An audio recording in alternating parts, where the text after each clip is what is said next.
Stage पे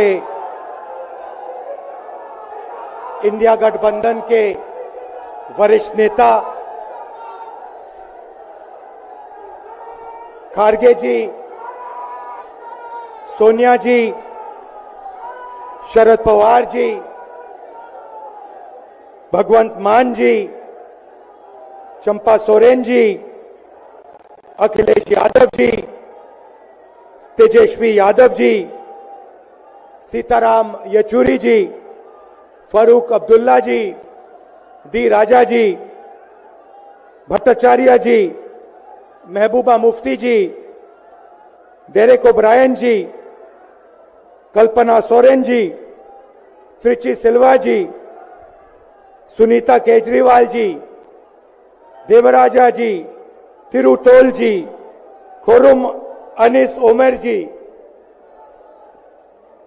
और stage से मैं केजरीवाल जी और सोरेन जी का भी नाम लेना चाहता हूं, क्योंकि वो आज यहां है नहीं, मगर दिल में हम सब एक साथ खड़े हैं। भाइयों और बहनों, इंडिया गठबंधन के कार्यकर्ताओं, आप सबका यहां बहुत बहुत स्वागत, नमस्कार।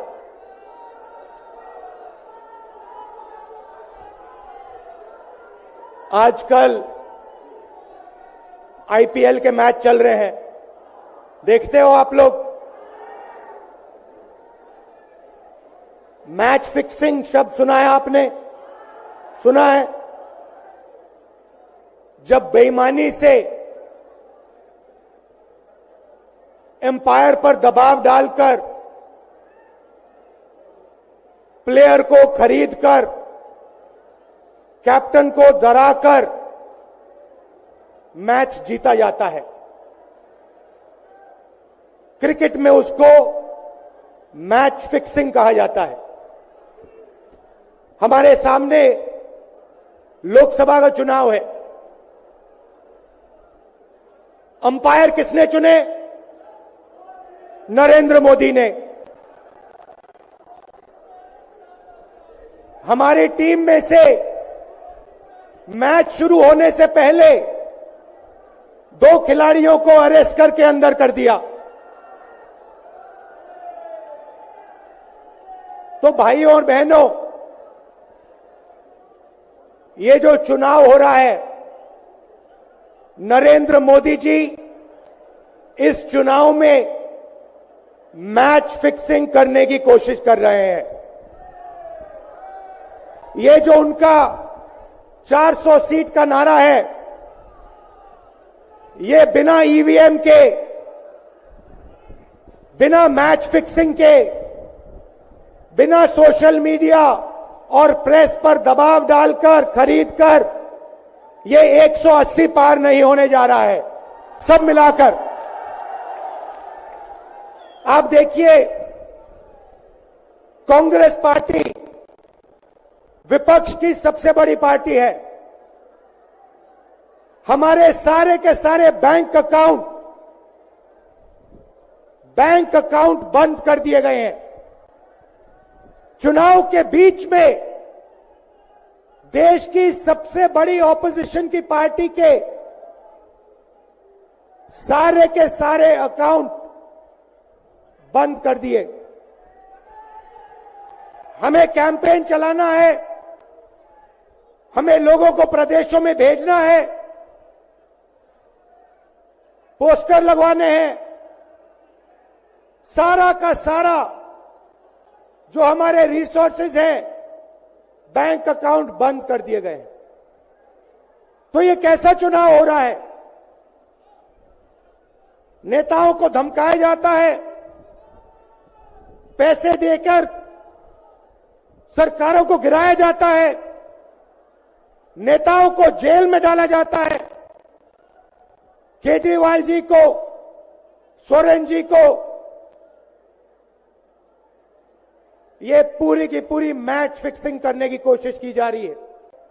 और ये मैच फिक्सिंग क्यों हो रही है? भाइयों और बहनों, इसका सिर्फ एक लक्ष्य है कि हिंदुस्तान का संविधान जिसने इस देश के गरीब लोगों को भविष्य दिया, सपने देखने का हक दिया, उस संविधान को हिंदुस्तान के गरीब जनता से के हाथ से छीनने के लिए यह मैच फिक्सिंग की जा रही है। और मैं आपको बताना चाहता हूं कि जिस दिन यह संविधान खत्म हो गया, उस दिन यह हिंदुस्तान नहीं बचेगा।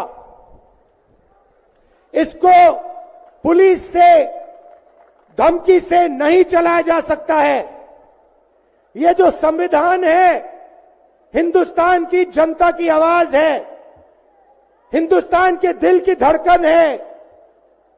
इसको जिस दिन खत्म कर दिया गया, उस दिन यहां पे हिंदुस्तान नहीं बचेगा। अलग अलग स्टेट हो जाएंगे, हिंदुस्तान नहीं बचेगा। यही इनका लक्ष्य है। ये सोचते हैं कि संविधान के बिना धमकाकर, डराकर police, CBI, ED, income tax department के साथ देश चलाया जा सकता है। ये सोचते हैं मीडिया के बिना देश चलाया जा सकता है। आप मीडिया को खरीद सकते हो, आप मीडिया को दबा सकते हो, आप मीडिया के रिपोर्टर्स का मुंह बंद कर सकते हो, मगर आप हिंदुस्तान की आवाज को नहीं दबा सकते हो। इस आवाज को कोई नहीं दबा सकता। दुनिया में कोई ताकत नहीं है जो इस आवाज को दबा सकती है। भाइयों और बहनों, बीजेपी के एमपी ने कहा कि जैसे ही हम चुनाव जीतेंगे, मैच फिक्स करके 400 सीटें जीतेंगे, वैसे ही हम संविधान को बदल देंगे, संविधान को रद्द कर देंगे। ये ऐसे ही नहीं बोला गया। ये टेस्ट करने के लिए, आइडिया टेस्ट करने के लिए बीजेपी के एमपी ने बोला है। ये लड़ाई संविधान को बचाने की लड़ाई है। जैसे अखिलेश जी ने कहा, संविधान चला जाएगा, गरीबों के हक चले जाएंगे, आरक्षण चला जाएगा, और जो आपका धन है, गरीबों का धन है, किसानों का धन है, मजदूरों का धन है, वो 5-6 लोगों के हाथ में चला जाएगा। नोटबंदी की, जीएसटी लागू किया। मुझे बताइए, जीएसटी से, नोटबंदी से किस गरीब व्यक्ति को फायदा हुआ? किस छोटे दुकानदार को फायदा हुआ? किस किसान को फायदा हुआ? किस बेरोजगार युवा को फायदा हुआ? किसी को नहीं। 40 साल से सबसे ज्यादा बेरोजगारी हिंदुस्तान में आज है। 1% लोगों के पास हिंदुस्तान का पूरा धन, 22 लोग हैं। जितना धन उतने उनके हाथ में है, उतना ही धन 70 करोड़ लोगों के हाथ में है। ये संविधान को क्यों मिटाना चाहते हैं? क्योंकि आपका धन जो है आपसे छीनना चाहते हैं। मैंने जाति जनगणना की बात की, किसानों के एमएसपी की बात की, युवाओं को रोजगार देने की बात की। यही देश के सामने सबसे बड़े मुद्दे हैं। मगर एक बात याद रखिए, अगर आप लोगों ने पूरे दम से वोट नहीं दिया, तो इनकी मैच फिक्सिंग कामयाब हो जाएगी। यह आप भूलिए मत। और जिस दिन मैच फिक्सिंग कामयाब हो गई, उस दिन आपका संविधान, हमारा संविधान खत्म हो जाएगा। जिस दिन संविधान खत्म हो गया उस दिन हिंदुस्तान के दिल पर एक बहुत बड़ी चोट लगेगी। तो ये जो चुनाव है, ये चुनाव कोई मामूली चुनाव नहीं है। ये चुनाव हिंदुस्तान को बचाने का, संविधान को बचाने का, और जो गरीबों का हक है, किसानों का हक है, पिछड़े वर्गों का, दलितों का, आदिवासियों का, गरीब जनरल कास्ट के लोगों का हक है, उसको बचाने का हक है, उसको बचाने का चुनाव है। यह बात आप याद रखिए, क्योंकि अगर यह चुनाव जहां मैच फिक्सिंग की जा रही है वो पूरे देश को दिख रहा है, बीजेपी के लोग कह रहे हैं। कल में से व्यक्ति मिलने आया, मुझे कहता है मैं ट्रेन से आया, मेरे साथ बीजेपी के कार्यकर्ता बैठे थे, उन्होंने कहा कि कुछ ना कुछ गड़बड़ है। यह सच्चाई है। इलेक्शन कमीशन के लोगों को नरेंद्र मोदी जी ने बैठाया,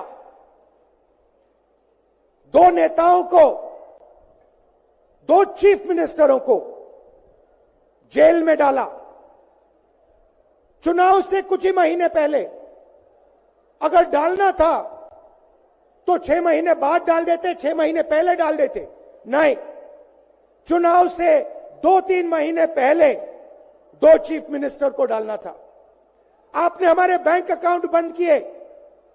बैंक अकाउंट बंद करने थे, 6 महीने पहले करते, 1 साल पहले करते, 6 महीने बाद करते, कोई फर्क नहीं पड़ता।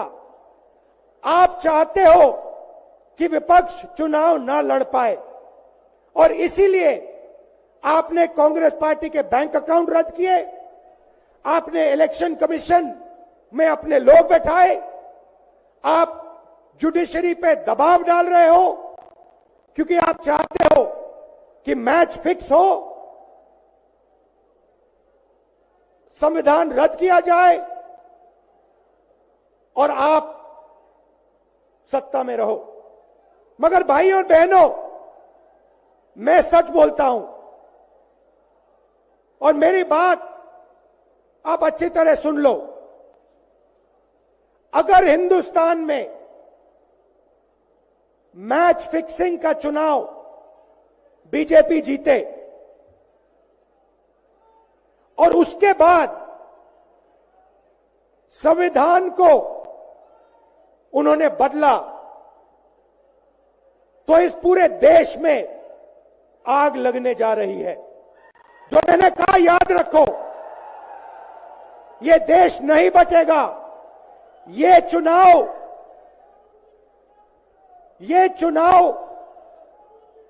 वोट वाला चुनाव नहीं है। ये चुनाव हिंदुस्तान को बचाने वाला चुनाव है, संविधान की रक्षा वाला चुनाव है। धन्यवाद। जय हिंद।